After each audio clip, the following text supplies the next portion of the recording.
ఇద్దరం ఘర్షణ పడ్డాం కొన్ని కారణాల వల్ల. ప్రతి ఫ్యామిలీలోనూ ఉంటాయిరా ఇవి. లేనివాడు ఎవరైనా ఉంటే ప్రపంచంలో ఒకరున్నారేమో, 1% ఉంటుందేమో. అటువంటి వాళ్ళ ఇంటికెళ్ళి కాళ్ళు గడిగి నిద్ర పూసుకోవచ్చు. భారత భాగవత రామాయణాలు చూశావు కదరా. ఏమిటిది? మీ అమ్మ ఎంత కుమిలిపోతుంది ఈ రోజున హాస్పిటల్ చేరింది. నీ వల్ల హాస్పిటల్ చేరుతాను. చూడు మనోజ్, నీకన్నీ ఇచ్చిన ఈ రోజున నువ్వు నా గుండెల మీద తనడమే కాకుండా అపకీర్తి తీసుకొచ్చావు. ఏదేదో రాశావు, ఏదేదో చెప్తున్నావు. కొంతమంది జర్నలిస్టులు ఉన్నది లేనిది ఉన్నట్టు రాసేవాళ్ళ తత్వం వాళ్ళకి, ఎందుకంటే టీఆర్పీ పెరగాలి. ఇది వాళ్ళ నైజం. మనం మార్చలేము. వాళ్ళందరి మీద మన కోర్టుకు వెళ్ళలేము. వాక్ స్వాతంత్రం అంటారు, ప్రజాస్వామ్యం అంటారు. ప్రజాస్వామ్యంలో కూడా కొన్ని హద్దులు ఉన్నాయి. ఇది నీకు తెలుసు అనుకున్నా. ఎంత మంచి నటుడివి నువ్వు. నీ భార్య మాటలు విని తాగుడుకు అలవాటు పడిపోయావు. వింటున్నావా మనోజ్? ఎవరిని నమ్మాలో ఎవరిని నమ్మకూడదో పరిస్థితి తీసుకొచ్చావు. విద్యాలయాలు ఎంత గొప్పవిరా. మనం 25% కులమతాలకు అతీతంగా ఫ్రీ ఎడ్యుకేషన్ ఇస్తున్నాంరా. క్యాస్ట్ అనేది తీసేశాను రా 92లో ప్రాస్పెక్ట్స్లో. నువ్వు చదువుకున్నావురా. అక్కడ చదువుకున్న బిడ్డలు ఐఏఎస్ ఐపీఎస్ అయ్యారురా.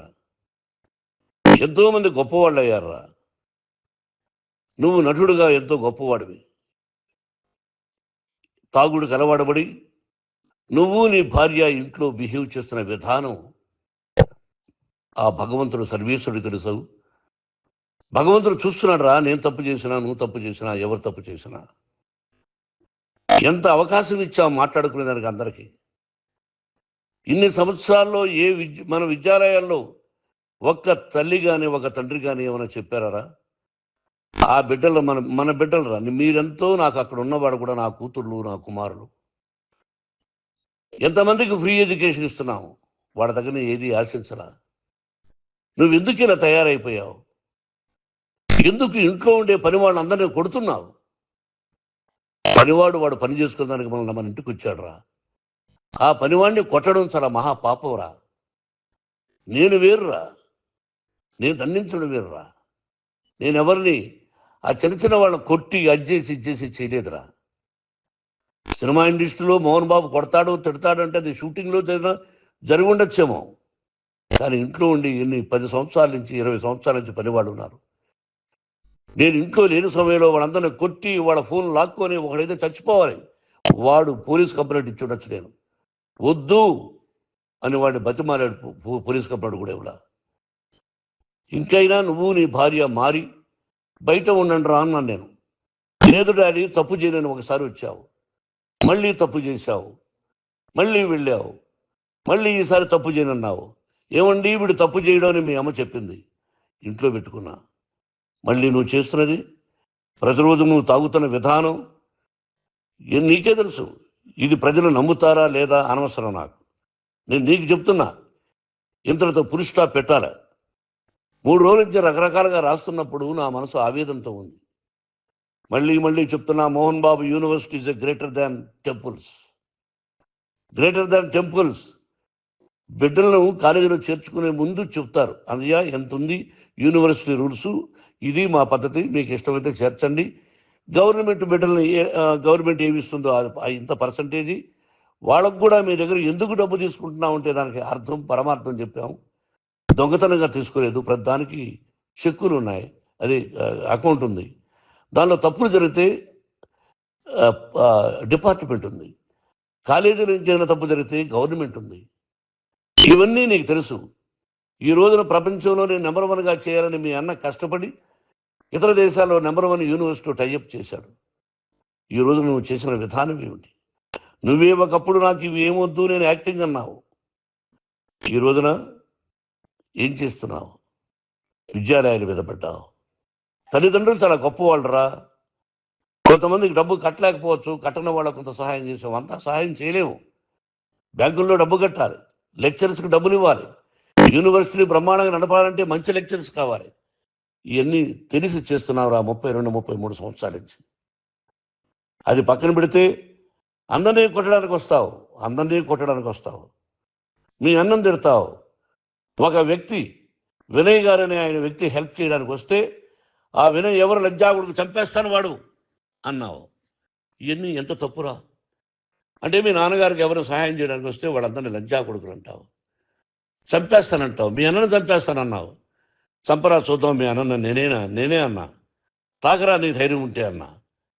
ఎంతమందిని చంపాలనుకుంటున్నావు, ఎంతమందిని చేయాలనుకుంటున్నావు, నువ్వు ఏం సాధించాలనుకుంటున్నావు ఆలోచించుకో. ఈ ఇంట్లోకి అడుగు పెట్టడానికి నీకు అధికారం లేదు. ఇది నా కష్టార్జితం. మా నాన్నగారు 10 రూపాయలు 10 పైసలు కూడా ఇవ్వలేదురా. మంచి జన్మనిచ్చాడు మా నాన్నగారు. మద్రాసుకు వెళ్ళి వీధుల్లో అడుగు తిన్నాను రా. ఒక పూట కూడా భోజనం లేకుండా అడుగు తిన్నాను రా. న్యాయంగా మోహన్ బాబు తిడతాడు కొడతాడంటారు కానీ మోసగడనం లేదురా. నీట్ పార్లమెంటేరియన్గా బయట వచ్చాను రా. నువ్వు నా పరువు ప్రఖ్యాతులు మంట కలిపావు.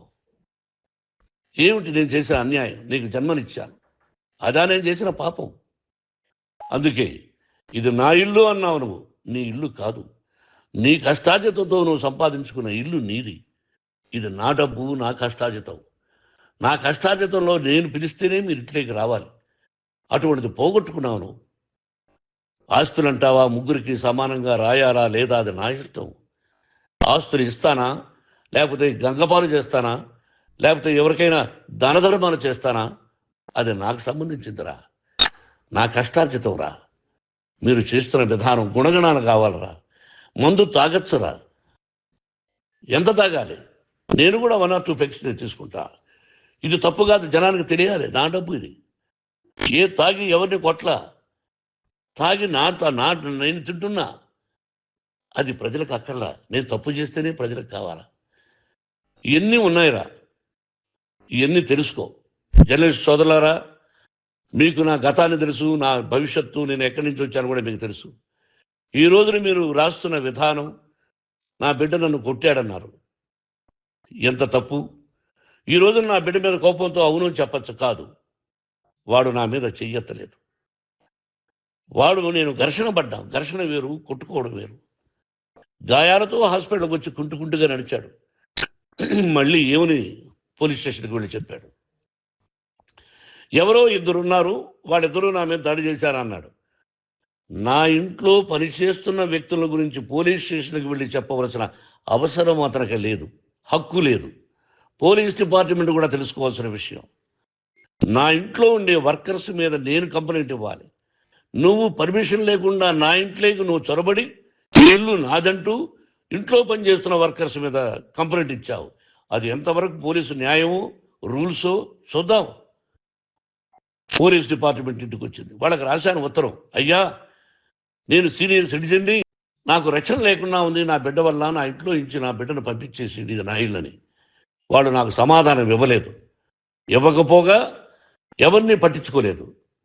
ఇప్పుడు పోలీసు వాళ్ళు వచ్చి ఏమండి రూల్స్ ప్రకారం నా బిడ్డ ఇంటికి రాకూడదంటే మాకు హయ్యర్ అథారిటీ వాళ్ళు ఫోన్ చేశారు, మీరు ఎవరిని స్టాప్ చేయొద్దండి, బయట నుంచి ఎవరైనా వస్తే వాళ్ళని స్టాప్ చేయండి అన్నారు. 2 రోజుల నుంచి 10 మంది 20 మంది వస్తున్నారు. వాళ్ళు అలా చూస్తూ నిలబడ్డారు. వాళ్ళు ఫోటోలు తీసుకున్నారు, వాళ్ళ మీద మళ్ళీ వదిలేస్తున్నారు. ఎవరిని నిందించాలి? But I give respect to the police department. వాళ్ళకి ఏ అధికారి ఫోన్ చేశాడో, ఆ అధికారికి ఏ పొలిటీషియన్ చేశాడో అది వాళ్ళకే వదిలేస్తున్నా. కాబట్టి వాళ్ళు పోలీస్ కంప్లైంట్ ఇచ్చినా కూడా మేము సంబంధం లేదని అంటున్నారు. కాబట్టి నేను నా బిడ్డను నిన్ను నాపు చేస్తున్నా. నువ్వు ఇంట్లోకి వచ్చే అధికారం నీకు లేదు. నువ్వు వచ్చి నీ బిడ్డను తీసుకెళ్ళు. సంతోషం. నువ్వు రాలేదు, నీ బిడ్డను జాగ్రత్తగానే చూసుకుంటావు. Take care your daughter, that's all. మీ అమ్మ హాస్పిటల్లో అడ్మిట్ అయింది.